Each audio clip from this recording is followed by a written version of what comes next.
সামনেই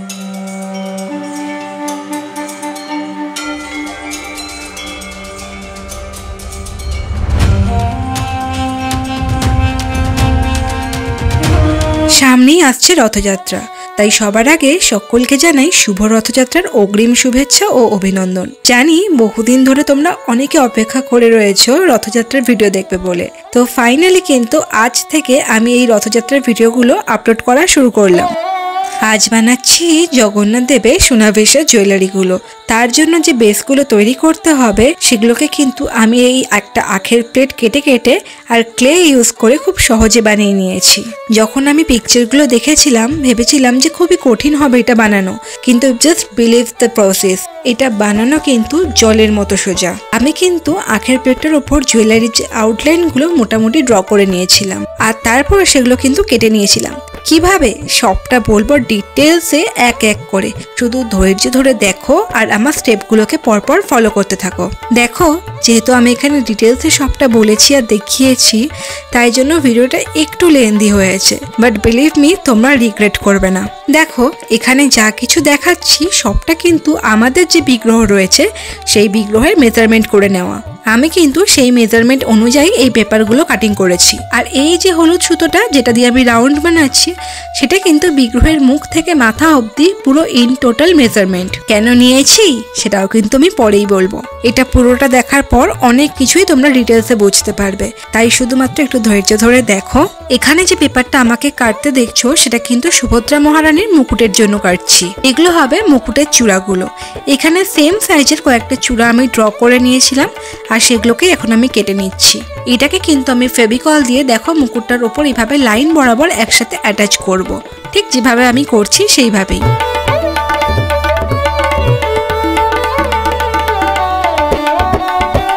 পরপর ঘন ঘন করে চূড়াগুলো বসিয়ে নেওয়ার পর দেখো ঠিক এরকম দেখতে হবে। এটা দেখে বুঝতেই পারছো এই যে বেসটার সাইজ আমি নিয়েছি এটা কিন্তু সুভদ্রা মহারানীর মাথার উপরের সাইজটুকু। এখন দেখে মনে হচ্ছে হয়তো এগুলোকে করা খুব কঠিন, কিন্তু না, খুবই ইজি। আর তোমরা দেখে বুঝতেই পারছো যে আমাদের বিগ্রহের সাইজ খুব একটা বেশি বড় নয়, ছোট সাইজেরই, তাই মুকুটও কিন্তু সেভাবেই আমি ছোট ছোট করে তৈরি করব। এরপর সাইডে যে হাঁস বা ময়ূরের মতো ডিজাইনগুলো থাকে সেটাও কিন্তু আমি আলাদা করে ড্র করে নিয়েছিলাম, আর এরপর কিন্তু গ্লু দিয়ে আমি দুদিকের সাইডে এটা অ্যাটাচ করে দেব। এগুলো অ্যাটাচ করা হয়ে গেলে একটা স্কেল দিয়ে তোমরা মেজারমেন্ট করে নিও যে এটা সমান সমান আছে কিনা। আর এদিকে দেখো ছোট ছোট আরো কিছু অর্নামেন্টস থাকে, চন্দ্র সূর্য এরকম কিছু, তো যেগুলো কিন্তু মুকুটের সাথে অ্যাটাচ করা থাকে, তো এগুলোকেও আমি কেটে নিয়েছি। কিন্তু এগুলো না কাটলেও চলে, তোমরা ডাইরেক্ট ক্লে দিয়ে এটা করতে পারো। এখন যেটা কাটছি এটা হচ্ছে সুভদ্রা মহারানীর যে কান পাশা সেইটা। এটা কেটে নেওয়ার পর উপর থেকে দুটো পয়েন্ট করে নিয়েছিলাম, কারণ যাতে ক্লে দিয়ে দেওয়ার পরও আমি এটাকে হোল করতে ভুলে না যাই। ঠিক একইভাবে আমি কিন্তু জগন্নাথজি, বলরামজির মুকুট আর এগুলো তৈরি করে নিয়েছিলাম। তার সাথে যে ওয়েপনগুলো থাকে সেগুলোরও কিন্তু পেপার কাটিংস করে নিয়েছি। এদিকে দেখো এই যে রিংটা দেখছো এটা কিন্তু জগন্নাথ দেবের হাতের সাইজ। এইভাবেই কিন্তু আমি দুটো হাতের জন্য দুটো বানিয়েছি, প্লাস বলরামজির জন্য বানিয়েছি। এর একটা সাইডটা আমি খুব ভালোভাবে আরেকটা পেপার দিয়ে কভার করে নেব যাতে উল্টো দিক থেকে হাতে পরানো যায়। আর এটাতে একটু ডেপথ রাখতে হবে যাতে হাতের মধ্যে এটা দিয়ে দিলে খুব ভালোভাবে থাকে, স্টে করে, খুলে না যায়। দেখো ঠিক ইজিলি এইভাবে রিংটাকে নিয়ে আর একটা টুকরোর উপর বসিয়ে নেব, আর এটা শুকিয়ে গেলে কিন্তু জাস্ট খুব ভালোভাবে ধার বরাবর কেটে নেব। চলো হাতটা বানানো যাক। ক্লে দিয়ে এই যে রিংটা নিয়েছি এটাকে কিন্তু খুব ভালোভাবে কভার করতে হবে। শুধু যে দিকটা তোমরা ওপেন রেখেছো সেই দিকটা কিন্তু কভার করবে না, বাকিটা পুরো ভালোভাবে কভার করে নেবে। খুবই সোজা, কোনো কিছু এক্সট্রা এটা ওটা সেটা নেই। জাস্ট একটা কাগজ নিয়ে হাতের মেজারমেন্ট নাও, সেটাকে রিং করে নাও, হাতের মধ্যে বসিয়ে দেখো যে কতটা পরিমাণে থাকলে সুবিধা হচ্ছে, ব্যাস সেই ওয়াইজ গ্লু করে নাও। আর তারপর এরকম রিং বানিয়ে নাও। রিং বানানোর পর সেটাকে ঠিক যেভাবে আমি দেখালাম সেইভাবে একটা সাইড বন্ধ করে দাও আর একটা সাইড ওপেন রাখো। যেহেতু আমাদের বিগ্রহের সাইজ ছোট, তাই কিন্তু প্রত্যেক কটা জুয়েলারিগুলো এরকম পুচকি পুচকি।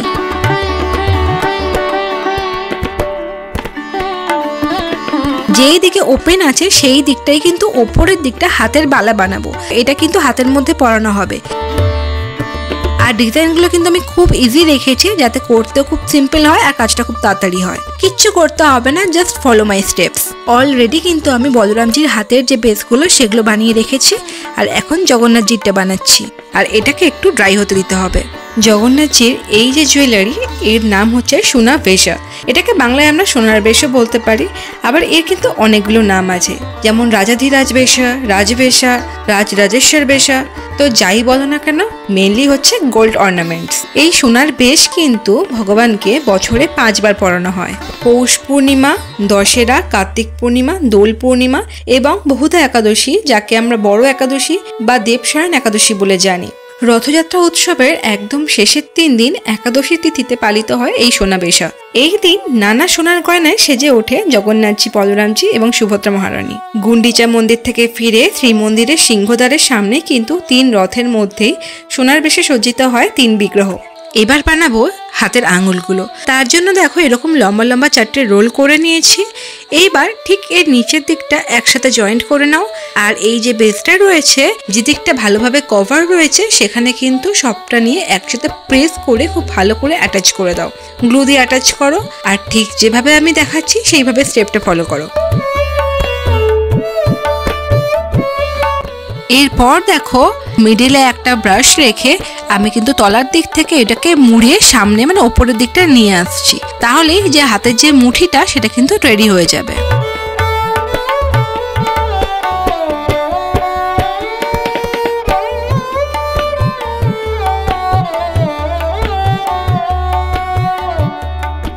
আর এই যে মুঠোটা হবে এর মধ্যে তোমরা অস্ত্রকে পরাতে পারবে। এরপর বানাতে হবে হাতের জন্য থাম্ব। এইবার আরো একটু ক্লে নিয়ে একটু মোটা আর ছোট সাইজের করে রোল করে নাও। এরপর সেটাকে কিন্তু একটু বেঁকিয়ে নিয়ে ঠিক যেভাবে আমি এখানে অ্যাটাচ করছি সেভাবে গ্লু দিয়ে অ্যাটাচ করে নাও। এটা কিন্তু থাম্ব হয়ে যাবে। কি ভীষণই সোজা তো? দেখো এরপরে করতে হবে নেইলগুলো তৈরি। এখন মোটামুটি যে হাতের শেপটা রেডি হয়ে গেল, এবার কম বেশি কোথায় কি একটু প্রবলেম আছে হাত দিয়ে দিয়ে সেখানে ঠিক করে অ্যাডজাস্ট করে নাও, অ্যান্ড দেন দেখো পুরো অ্যাকিউরেট একটা হাতের মতো এটা রেডি হয়ে যাবে। আমি একটা ক্লে টুল নিয়েছি, আর যেটাকে আঙুলের মাথা বরাবর যেখানে নখ থাকে সেই জায়গাগুলোতে প্রেস করব। প্রেস করে করে কিন্তু আমি এখানে নেইলের যে শেপগুলো হয় সেগুলো দিয়ে নিয়েছি। এরকম ভাবে ঠিক 4টে হাত বানাবো। শুধু এইটুকুনি খেয়াল রাখবে বাম হাত আর ডান হাত। তো ডান হাতের জন্য ফিঙ্গারগুলো থাকবে ডান দিকে আর থাম্ব থাকবে লেফটে, আর বাঁ হাতের জন্য ঠিক উল্টোটা। বানানোর প্রসেস কিন্তু একদমই সেম। এরপর দেখো একে একে আমি ওয়েপনগুলো তৈরি করে নেব। জগন্নাথজির জন্য শঙ্খচক্র, আর বলরামজির জন্য হল আর গদা। এখন যেটাকে শেপ দিচ্ছি সেটা হচ্ছে বলরামজির হাল বা লাঙল। বলরামজির অস্ত্র হাল হওয়ার জন্য তিনি হলধারী, হলধরা, হলায়ুধ নামে পরিচিত। বলরামজি বিষ্ণুরই একজন অবতার, যাকে আমরা শঙ্কর্ষণ বলে জানি। আবার বলরামজিকে অনন্তবতারও বলা হয়। তিনি হচ্ছেন অনন্ত শেষনাগ। বাসুদেবের ঔরসে দেবকীর 7ম গর্ভ সঞ্চার হলে যোগমায়া সেই গর্ভ সংকর্ষণ করে রোহিণী দেবীর গর্ভে সেই সন্তান স্থাপন করেন। তাই বলভদ্রের অপর নাম শঙ্কর্ষণ। আর উন্নত চরিত্রের ছিলেন বলে ওনার নাম বলভদ্র। কৃষ্ণের বড় বা অগ্রজ ছিলেন বলে তিনি অচ্যুতাগ্রজ। তিনি গদাযুদ্ধে ছিলেন অদ্বিতীয়। এবং বল মানেই শক্তি, শক্তি ও আধ্যাত্মিকতার মিলনে যাদব বংশীয় গুরু গর্গাচার্য, যাকে আমরা গর্গমুনি বলে জানি, তিনি রোহিণীপুত্র বলরামজির নাম রাখেন বলরাম। এদিকে দেখো বলরামজির কথা বলতে বলতে তার অস্ত্র কিন্তু আমার তৈরি করা হয়ে গেছে। এরপর এই অস্ত্রগুলোকে গ্লুয়ের সাহায্যে খুব ভালোভাবে হাতের যে মুঠোটা তৈরি করা হয়েছে তার মধ্যে বসিয়ে নেব। এরপর এটাকে সেট করে নেব প্রয়োজন মতো।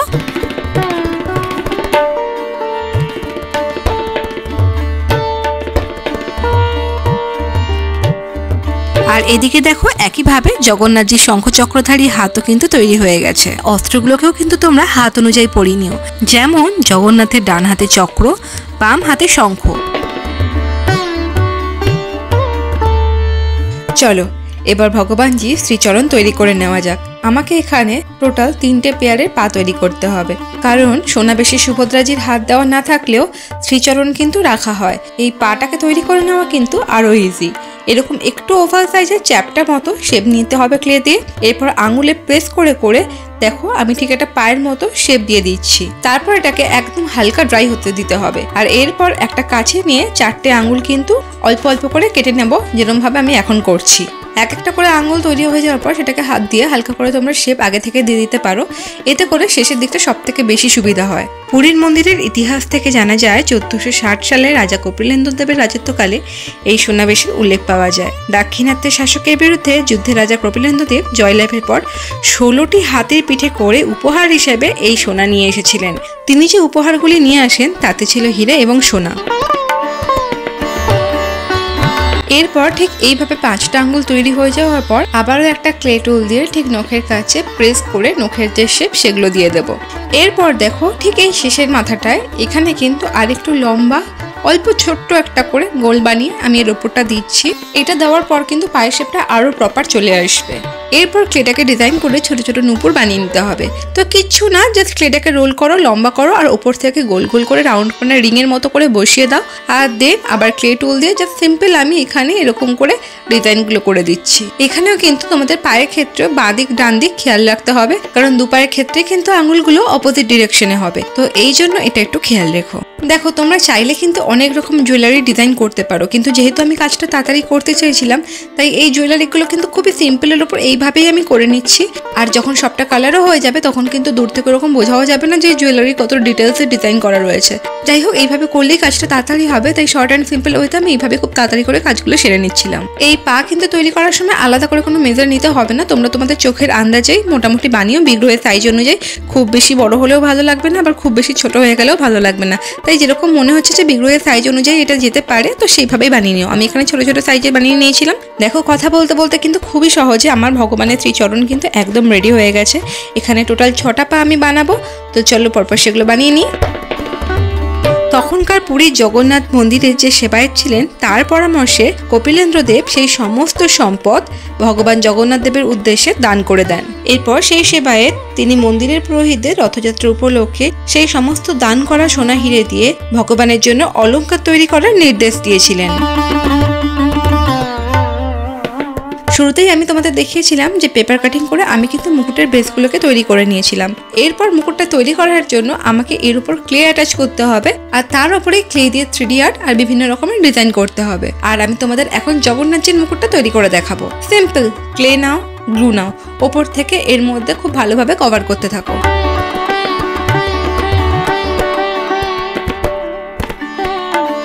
এই সোনার গয়নার মধ্যে যেগুলি প্রধান পাওয়া যায় সেগুলি হচ্ছে শ্রীহস্ত মানে সোনার হাত, শ্রী পেয়ার সোনার পা, শ্রী মুকুট বড় সোনার মুকুট, শ্রী ময়ূর চন্দ্রিকা অর্থাৎ ভগবান জগন্নাথের জন্য সোনার ময়ূরের পালক, শ্রী চুলপতি এটি একটি রীতি মেনে ভগবানের কপালে পরানো হয়, শ্রী কুণ্ডল এটি হচ্ছে ঝুলন্ত বলের সাথে সোনার কানের দুল, শ্রী রাহু রেখা যেটি হচ্ছে অর্ঘ্য বর্গাকার আকৃতির সোনার একটি অলঙ্কার, শ্রী মালা যেটি হচ্ছে সোনার নেকলেস, শ্রী চিতা প্রভুর তৃতীয় নেত্র, শ্রী চক্র যেটি হচ্ছে জগন্নাথজি সোনার চক্র, শ্রী গদা হচ্ছে সোনার গদা, শ্রী পদ্ম যেটা ভগবানের সোনার পদ্ম এবং শ্রী শঙ্খ এটি হচ্ছে রূপার শঙ্খ অর্থাৎ রৌপ্য শঙ্খ। এগুলি কিন্তু ভগবানকে পরানো হয়। আর সেই সময় থেকেই কিন্তু বহুদা যাত্রার পর জগন্নাথজি, বলরামজি এবং সুভদ্রা মহারানীকে সেই সমস্ত অলঙ্কার দিয়ে সুন্দর করে সজ্জিত করা হয়। যাই হোক, আমি কিন্তু এখন এই ক্লে দিয়ে মোটামুটি যে কটা পারবো সে কটা অলঙ্কার তৈরি করার চেষ্টা করব। এরপর কিন্তু আমি ওপর থেকে একটা লম্বা রোল করে ওপরে দেখো দুটো সাইডে বর্ডার দিয়েছি। আর কিছু কিছু ক্ষেত্রে কাজটাকে আরও ইজিয়ার ফাস্ট করার জন্য আমি এরকম সিলিকন মোল্ডেরও ব্যবহার করেছি, যার মধ্যে ক্লেটাকে জমিয়ে সেটাকে খুব ভালোভাবে ড্রাই করে হার্ড হতে দিয়েছিলাম।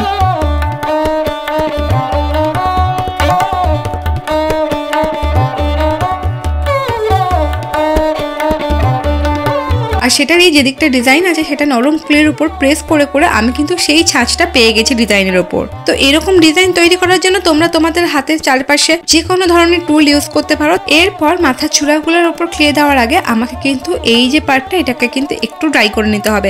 দেখো এক একটা কাজ করার সময় এক একটা পার্ট যদি ভালোভাবে ড্রাই হয়ে যায় তখন কিন্তু তোমরা যদি হাতে ধরে কাজটা বাকিটা এগো তখন কিন্তু আগের যে কাজ বা আগের যে শেপগুলো সেগুলো কিন্তু নষ্ট হওয়ার সম্ভাবনা থাকে না। এরপর সিলিকনে তৈরি করা যে ডিজাইনগুলো আমি তৈরি করে করেছিলাম সেগুলোই কিন্তু আমি ওপরে অ্যাটাচ করছি 3D লুক দেওয়ার জন্য।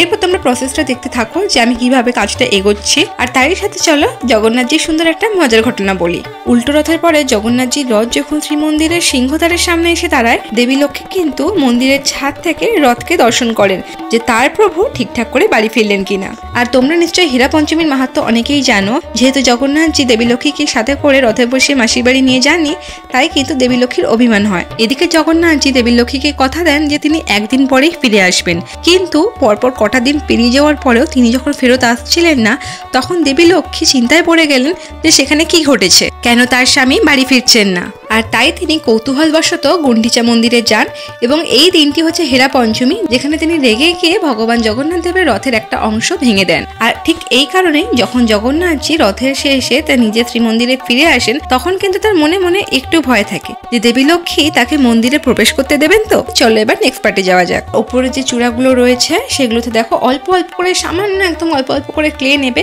আর ঠিক যেরকম পাতার মতো হয় না শেপ, সেইভাবে তোমাদের হাতের দুটো আঙ্গুলের মাধ্যমে ওপরের দিকে পাতার শেপগুলো, মানে ওপরের দিকটা সরু করে আর তলার মিডিলের দিকটা প্রেস করে করে কিন্তু এগুলো খুব সহজেই তোমরা দিয়ে নিতে পারবে।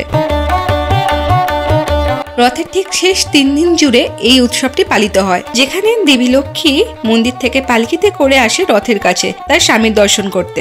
তখন জগন্নাথজি দেবী লক্ষ্মীর মান ভঞ্জনের জন্য তার নিজের গলার যে হার সেটি খুলে দেবী লক্ষ্মীকে উপহার হিসেবে দেন, যাতে জগন্নাথজির মন্দিরে ঢুকতে না কোনো প্রবলেম হয় আর দেবী লক্ষ্মী যাতে মান ভঞ্জনও হয়ে যায়। আর তার সাথে কিন্তু আরো একটা মজার ব্যাপার হলো, যেহেতু দেবী লক্ষ্মী রান্নাঘর সামলান, তাই জগন্নাথ দেবের এটাও ভয় থাকে যে তিনি আদৌ ভোগ খেতে পারবেন তো। দেবী লক্ষ্মীর মান না ভাঙলে তাকে হয়তো না থাকতে হতে পারে। যাই হোক, এরপর দেবী লক্ষ্মী সেই উপহারে পাওয়া মালাটা নিয়ে মন্দিরে চলে যায়। আর এইদিকে জগন্নাথজি, বলরামজি আর সুভদ্রা দেবী তখনও কিন্তু রথেই থেকে যান। তারা এরপর এই 3 দিন মন্দিরের বাইরে রথের মধ্যে থাকেন এবং ভক্তদের দর্শন দেন, যেখানে এই 3 দিনের প্রথম দিনে অনুষ্ঠিত হয় সোনাবেশ। এই দিন ভগবানকে সুন্দর করে সোনার গয়না দ্বারা সজ্জিত করা হয়। দ্বিতীয় দিন অনুষ্ঠিত হয় অধরপান। এখানে এই অধরপান উৎসব বলতে একটি শরবত তৈরি করে সেটিকে খাওয়ানো হয়, আর বড় বড় জ্বালা করে সেই অধরপানের যে শরবত সেটিকে কিন্তু রথের উপর থেকে ফেলে দেওয়া হয় যে সমস্ত আত্মা মুক্তি পায়নি তাদের মুক্তি লাভের জন্য। আর শেষ দিন অর্থাৎ ত্রয়োদশী দিন পালিত হয় রসগোল্লা উৎসব। এই দিন জগন্নাথ দেব কয়েকশো হাঁড়ি রসগোল্লা ভোগ খান। এইভাবে মিষ্টিমুখ করে জগন্নাথজি নীলাদ্রি বিজয় উৎসব যাত্রার মাধ্যমে শ্রীমন্দিরে প্রবেশ করেন। এই রসগোল্লা উৎসবের পরেই কিন্তু শ্রীমন্দিরের সিংহদ্বার খোলা হয়, আর আবারও ভগবানজিকে তার রত্নবেদিতে বসিয়ে নতুন করে স্থাপন করা হয়। আর এইভাবে কিন্তু সম্পূর্ণ রথযাত্রার যে অনুষ্ঠান সেটি সমাপ্তি হয়। গল্পটা শুনছো আর এই দেখে দেখো ভগবানজির জন্য আমার কিন্তু মুকুট অলরেডি তৈরি হতে চলেছে।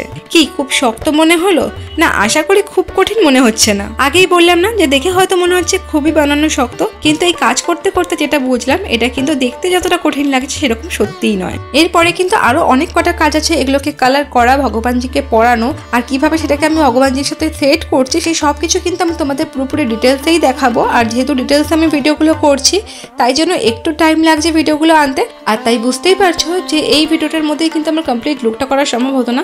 আর যাই হোক, আজকের মতো আর বিরক্ত করছি না। আর ভিডিওটা যদি কিছু ভালো লেগে থাকে তাহলে লাইক করে দিও, আর যদি তোমাদের কিছু বলার থাকে বা যে কোনো কিছু জিজ্ঞেস করার থাকে তাহলে আমাকে কমেন্টে অবশ্যই জিজ্ঞেস করো। চ্যানেলে নতুন হলে সাবস্ক্রাইব করে দিও। চলো দেখা হচ্ছে আবার নেক্সট পার্টটা নেক্সট ভিডিওতে।